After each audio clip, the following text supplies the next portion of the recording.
Surf and turf today. Earlier, Erica Schlick made a beautiful cod dish. Surf.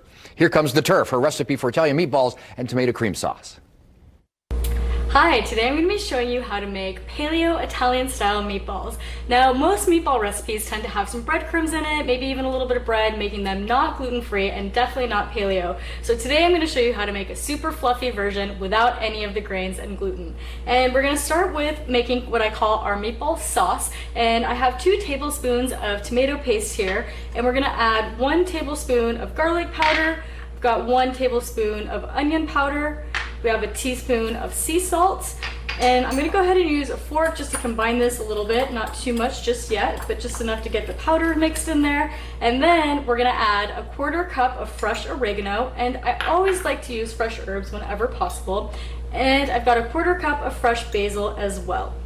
We'll just go ahead and use our fork, blend this together a little bit. And now the secret ingredient that is going to keep our meatballs super fluffy is I have 1 egg here that I've gone ahead and beaten ahead of time, and we're going to go ahead and mix that into our tomato herby sauce here.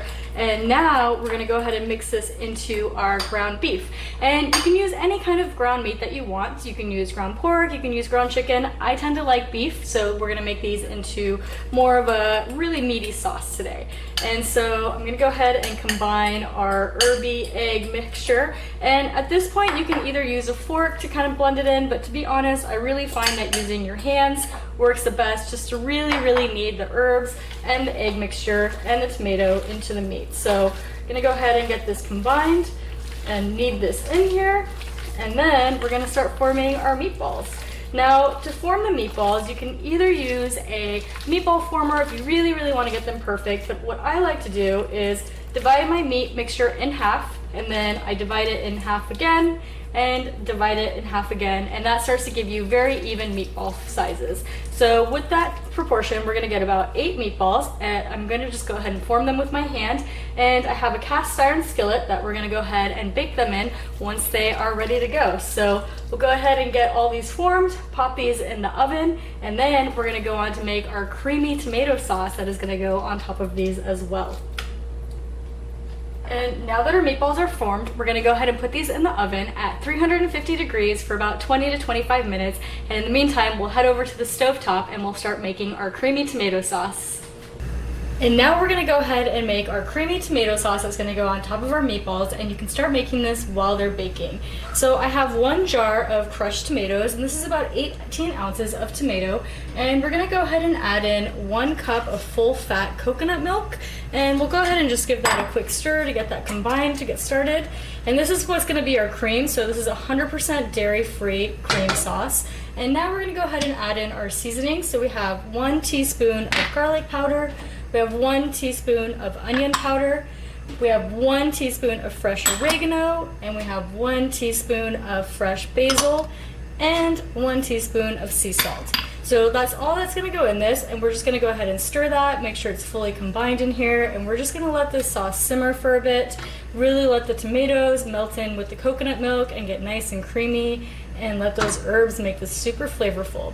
So you'll let it simmer for about 10-15 minutes, and then we will come back and we will blend this with an immersion blender to get it super creamy before we put it back on our meatballs.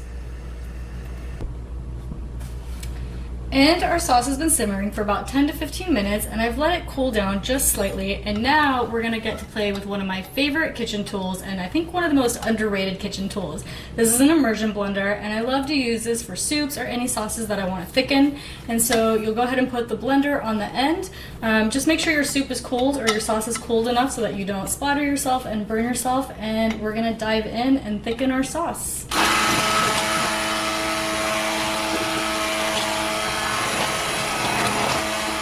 Once we thicken our sauce, we're going to go ahead and bring our cast iron with our meatballs back over, and we're going to go ahead and slowly pour our thickened creamy sauce over our meatballs, and then we'll let this simmer one more time. And I like to just do enough just to coat them a little bit, but not completely submerge them.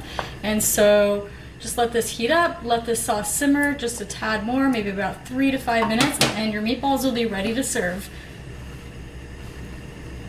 And that is it. Our meatballs are ready to enjoy. Now, I like to eat these with a side of zucchini noodles, or you can use your favorite gluten-free or grain-free pasta and serve these over them. You can also keep it super simple and just enjoy the sauce and the meat and do a side of sauteed greens. They work great that way too. I really hope you enjoy the recipe. It's one of my favorite, especially for this fall and winter season.